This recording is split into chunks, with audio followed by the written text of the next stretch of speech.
Hi, my name's Christian Henson. I'm a film and TV composer for about this. String Library is an answer to 25, nearly 30 years of working in the industry. All of the frustrations that I've had, all of my biggest problems that were yet to have a solution, we put into this project, String Murmurations. The first, it seems like a very simple kind of issue that I've had with sample libraries is to have an incredible sounding string band under my fingertips that I can compose with. Two hands, forget about all of the twiddly bobs and the kind of programming aspects. Just sit down and write some chords that immediately translate into that incredible symphonic sound that you just heard there.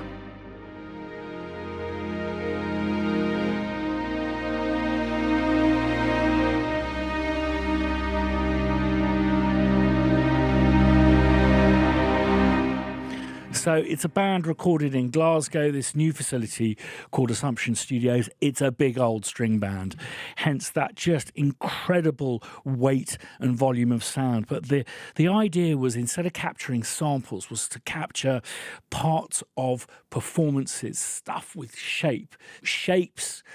Dynamics are absolutely key to string writing for me. And one of the real problems I've had over the years is this inability to work with both hands because of the need to express those shapes.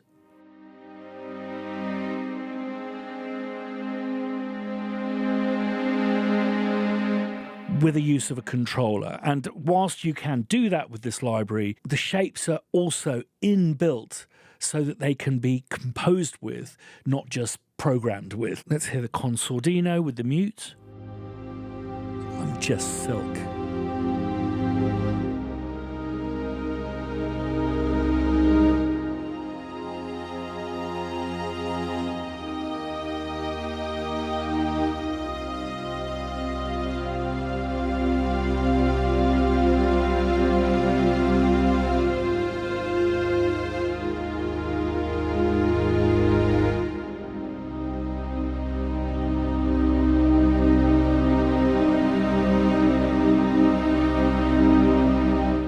No hands.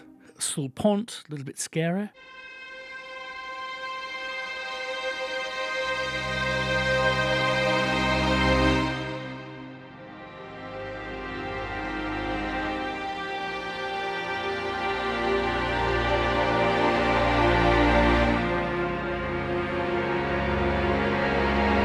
To our favourite sul tasto, which has them playing a little bit up the neck to reduce the amount of fundamental, and this is really such a beguiling sound.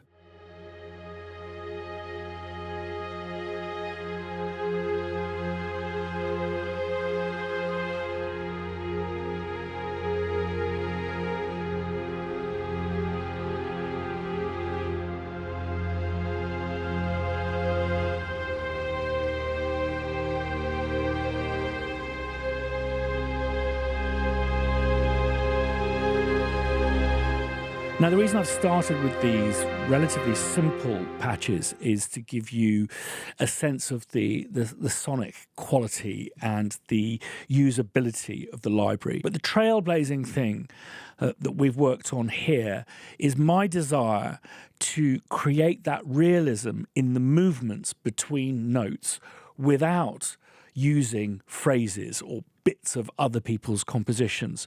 And for that, we've come up with the idea of gestures, that it's a compositional tool. It's designed to make you feel that there's musicians playing your music in real time, but also providing you with a real font of inspiration.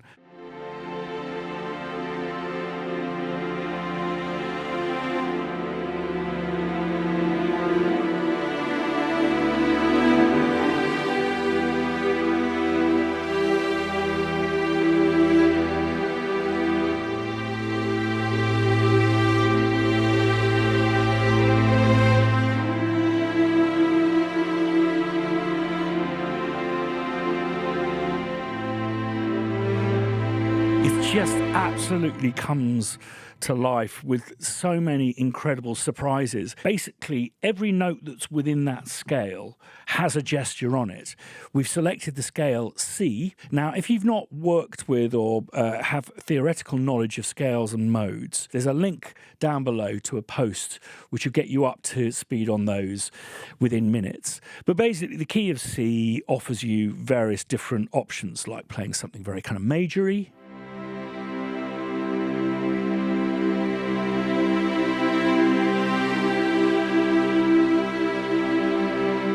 or you can play in the key of A minor, which is the relative minor.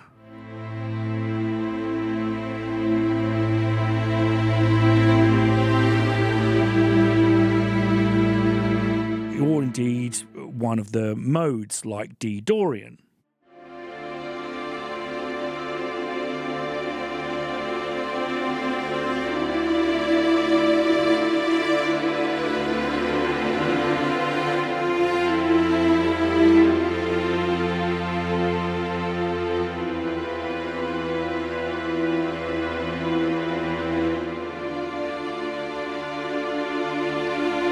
So you can hear there, by using the same palette of gestures, some entirely different emotions, but also a huge selection of different gestures, from something kind of heartfelt and passionate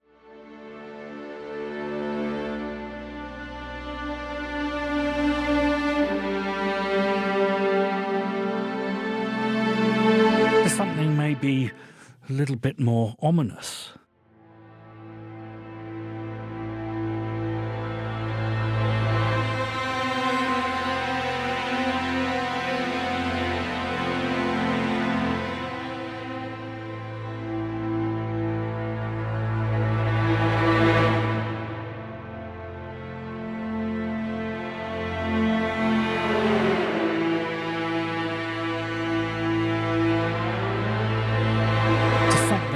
Incredibly soaring.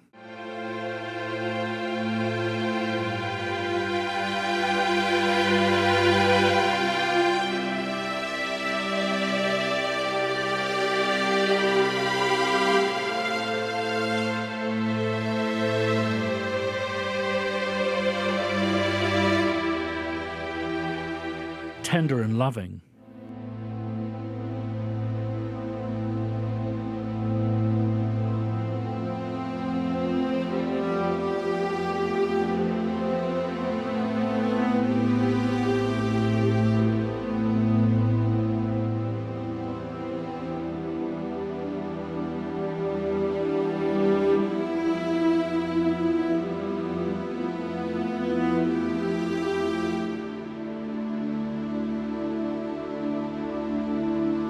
To something utterly beguiling.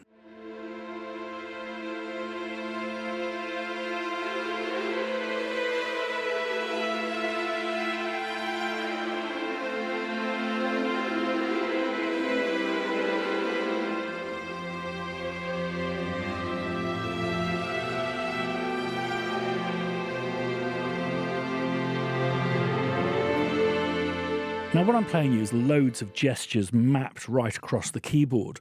What we also have is a selection of selects, a combination of the long notes you heard and the gestures, a mix together to give you an even broader selection of things to work with.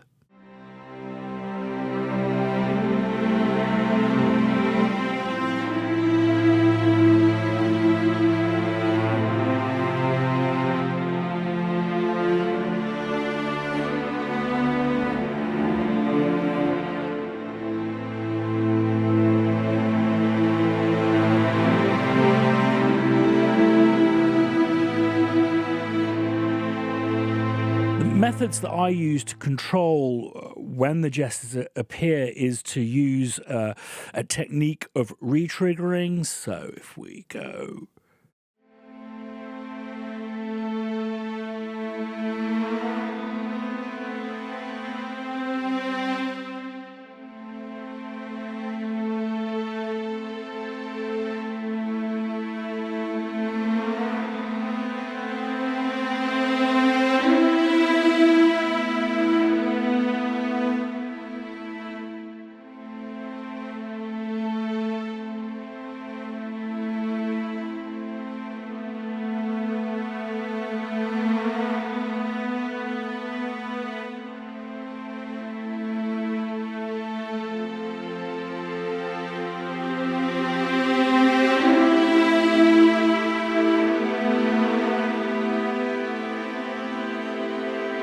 And indeed, one of the real strengths of this library is to combine the very simple longs that I played you at the beginning with just maybe one or two of these gestures. I'll show you what I mean.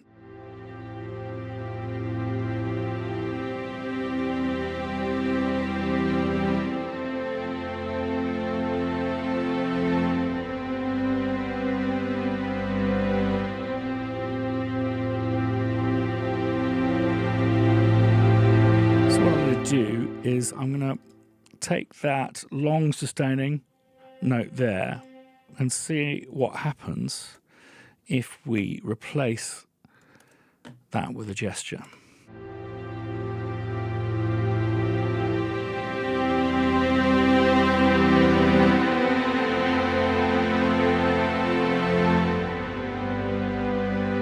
Select another gesture.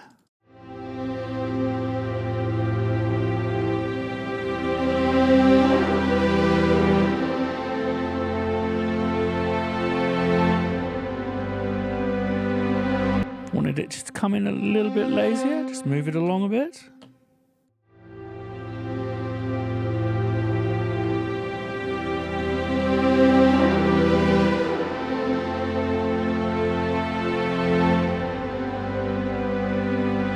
But there's more to this treasure trove. Something that I have real issues with sampled libraries is hysteresis. And that is, the faster a band plays, the less accurate and together it is. The problem with samples is they're always accurate, always together.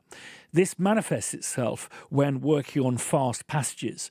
So I wanted to create a system where I could create incredibly fast, blurry passages. That's the hysteresis there. Akin to, say, for example, John Williams, that you can put into your arrangements that, again, don't just kind of jump out as, oh my God, that's really awful sounding samples. For me, the homogeny of music over the past couple of decades has been caused by samples kind of dictating the way you should work. I'm not going to do those blurry John Williams passages, well, because they don't sound very realistic. They sound a bit crap, so I'll do something else. This also gives me a great opportunity to demonstrate the different mic positions and the sound of the room itself. So that's with no reverb on. We've got our close mics.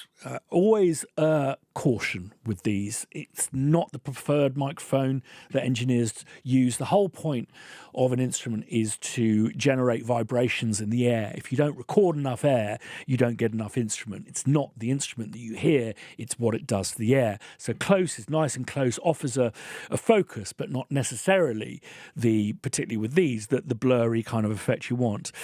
Soft for down, hard for up.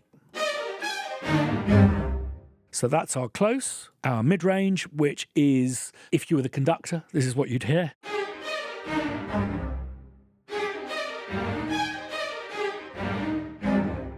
Just stunning. And then ambient is more akin to what you'd hear in an audience. It's much less direct signal. I think they did some studies of average concert halls. And when you're in a concert hall, what you're hearing is about 70 to 80, even more, depending on the venue, 80% early reflection. So not actually direct movement of the air for the instruments themselves, but more a reflection off the walls and ceiling and floor. So this is my preferred kind of mix. And I always add splosh because professional AAA engineers will always add that cinematic sound created with reverb to your cinematic soundtracks. Now, this is our chamber, but I prefer the hall, and I'm quite generous, probably a little bit more generous with the longs.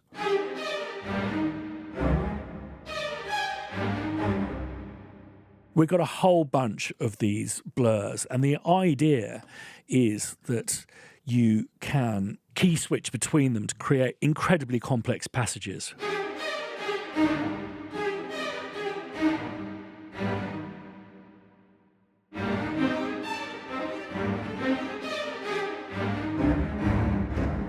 These can be a real kind of blurring shimmer to motivate your pieces along.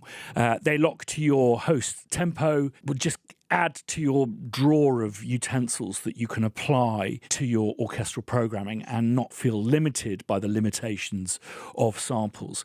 We've also been highly creative with what we've been doing with the strings, creating these constellations which are aleatoric passages of the band just basically being instructed to play notes completely free of each other to create some just absolutely staggering textures.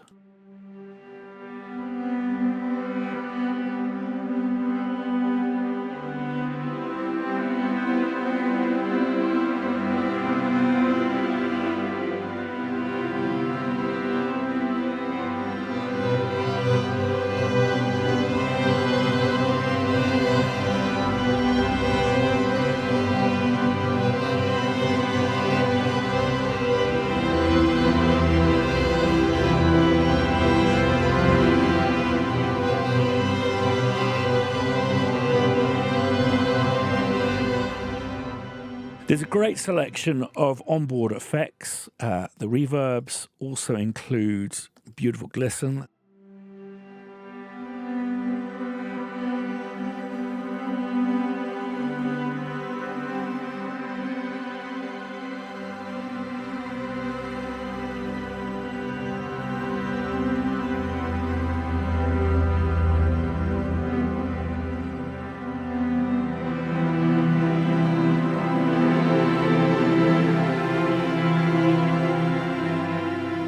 Absolutely stunning and very unusual for a string library to have its own granular engine all on board.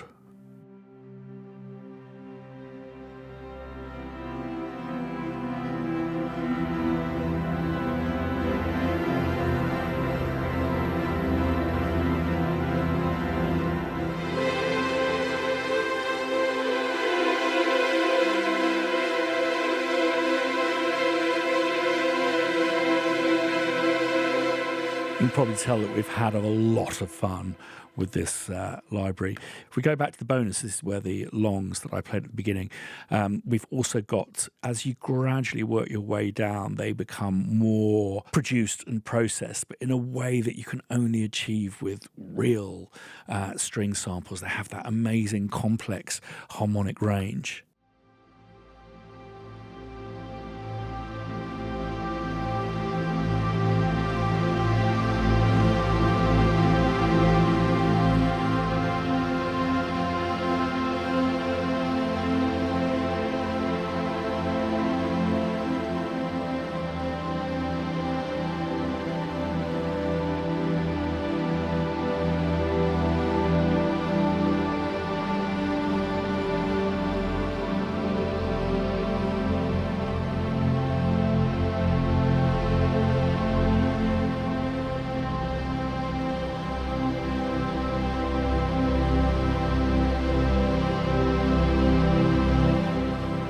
Something to win your next pitch with, your next gig, or to just get that cue signed off with, bringing you a true sense of what live musicians can add to your work and a degree of misbehavior and unexpected but beautiful surprises.